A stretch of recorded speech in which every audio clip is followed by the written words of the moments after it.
Quatrième édition du All for Content, nous recevons Céline Lopez. Bonjour, merci d'être parmi nous cet après-midi. Bonjour. Vous êtes la présidente de la Smart Factory. Tout à fait. Un cabinet de conseil en stratégie de marque. Vous pouvez nous expliquer de quoi il s'agit? Vous m'avez parlé tout à l'heure en antenne de matière grise. Et oui, on vend de la prestation intellectuelle. Je vends de la prestation intellectuelle, d'où la matière grise, effectivement, dont je vous parlais. Plus exactement, The Smart Factory, je l'ai créé après avoir travaillé 25 ans dans le secteur de la mode, du luxe et du lifestyle en général, de l'art de vivre, qu'on connaît bien en France. J'ai donc eu envie de créer mon propre cabinet pour répondre à toutes les problématiques des marques que je connais bien puisque je les ai pratiquées de l'intérieur. Vous êtes passé de l'autre côté en fait. Exactement. Après 25 ans, j'estimais que j'avais assez de légitimité et surtout assez de connaissances et de maîtrise sur toute cette chaîne de création de valeur sur laquelle effectivement j'avais quelque chose, je pense, à apporter à ces marques que j'accompagne aujourd'hui, qu'elles soient matures, en phase de transformation, de création, de rachat, voilà. Selon le sujet, j'interviens. C'est-à-dire que vous travaillez pour des grands groupes et puis vous vous êtes dit un jour, il leur manque quelque chose, il y a un truc qui ne va pas dans leur mode de fonctionnement, je peux leur apporter une valeur ajoutée. Et c'est à ce moment-là qu'il y a eu un petit déclic? Alors il y a eu un vrai déclic au gré de mes expériences, mais c'est vrai que le constat il est venu assez tard. C'est que quand j'ai travaillé pour toutes ces marques pendant ces 25 années, moi en fait le fil d'Ariane à toutes ces expériences, c'est que j'étais tout le temps amenée à rejoindre une société quand elle était soit rachetée, soit elle se relançait, soit elle se repositionnait, enfin bref. Il y avait toujours un enjeu quand même assez capitalistique et stratégique. Et puis très souvent, ça ne marchait pas très bien. Et on misait tout sur la production, le produit. Et en fait, après toutes ces années, ce dont je me suis rendu compte, en étant surtout directrice de marque les 10 dernières années pour une maison qui s'appelle Castelbajac Paris, je me suis rendu compte en fait, c'est parce qu'on oubliait d'expliquer pourquoi, de donner du sens en fait déjà aux collaborateurs et aussi aux personnes à l'extérieur, aux clients, que je préfère d'ailleurs appeler des adeptes. Leur dire pourquoi vous devez nous acheter nous, qu'est-ce qu'on apporte de plus à ce monde, quel est le sens qu'on lui donne. Voilà. Cette transmission, cet héritage finalement, parfois absent, que vous avez constaté tout au long de votre carrière, il fait partie on va dire du cheval de Troie, de ce que vous mettez en avant désormais dans The Smart Factory.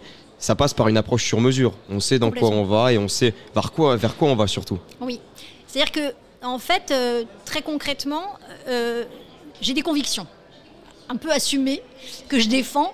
Un peu comme un ayatollah aujourd'hui, c'est qu'avant de vouloir vous attaquer à la façon de faire les choses ou à produire des choses, interrogez-vous sur qui est à l'origine de cette histoire, parce qu'à la base c'est une histoire, une aventure entrepreneuriale qui s'est construite, et c'est tout l'enjeu est là, et pourquoi cette marque ou cette enseigne a vu le jour. C'est tout ça qui définit la raison d'être. Alors on en parle beaucoup, c'est un mot qui est un peu galvaudé, mais moi je lui redonne un vrai sens et une vraie définition, parce que c'est tout l'enjeu, c'est pourquoi. Je fais souvent allusion à un monsieur très connu dans le marketing qui s'appelle Simon Sinek, qui est un auteur et un conférencier britannico-américain et qui a une vraie expertise, puisqu'il prend la parole très souvent sur les motivations, sur la motivation du management et le leadership, et il cite tous ces grands visionnaires américains qui ont fait des succès de dingue, qu'on connaît tous, comme Apple. Alors, il ne cite pas Elon Musk, mais je le citerai bien aujourd'hui. Parce qu'en fait, c'est des hommes, souvent des hommes, qui ont eu une vision du monde qu'ils ont souhaité partager. Et in fine, ce qu'ils produisent, ce n'est qu'une émanation de leur vision du monde. Et ça, on a tendance à l'oublier dans nos mondes actuels. Et même si tout le monde aujourd'hui érige la raison d'être, si on regarde bien, la plupart du temps, c'est des façons de faire et pas des raisons d'être. Et elles ont peu de chance d'embarquer du monde, quoi. Alors aujourd'hui, vous êtes présente sur le salon All for Content. Ça paraît étonnant par rapport à votre parcours et à votre société. Qu'est-ce qui vous a motivé à venir ici? Alors j'ai une spécialité, un sujet de prédilection légitime qui est celui des industries créatives. Mais déjà en changeant, en passant de l'autre côté, je me suis quand même ouverte à d'autres secteurs. On est venu me challenger sur le secteur de l'architecture, de l'hôtellerie, de la gastronomie. Et en fait, ça fonctionne tout autant. Parce que, encore une fois, ce qui est intéressant, c'est qui fait et pourquoi cette marque a vu le jour. Et puis il y a des passerelles parce que ce sont des industries finalement toutes créatives. Alors je me suis dit, il faut que j'aille encore plus loin dans le décloisonnement. Faut que peut-être que ma méthode, mon outil, dont je vous parlerai un petit peu plus tard, il est tout à fait adaptable, très fortement probablement adaptable à d'autres secteurs. Donc c'est ça que je suis venue un peu tester ici. Et ce matin, j'ai eu la chance d'être à une conférence sur le print. Alors, au début, je me suis dit, mais qu'est-ce que je viens pouvoir dire parce que moi, je travaille du contenu, pas l'outil, pas la solution, pas le support. Et au final, on a tous fini par parler de contenu, de raison d'être, de sens, de quête de sens. Bon, voilà. Et je me suis dit, bon, bah, alors j'ai ma place. Et puis à la fin, il y a quand même quelqu'un d'une mutuelle que je ne citerai pas qui est venu me voir en me disant ce que vous avez dit, ça m'a embarqué, ça m'a interpellé.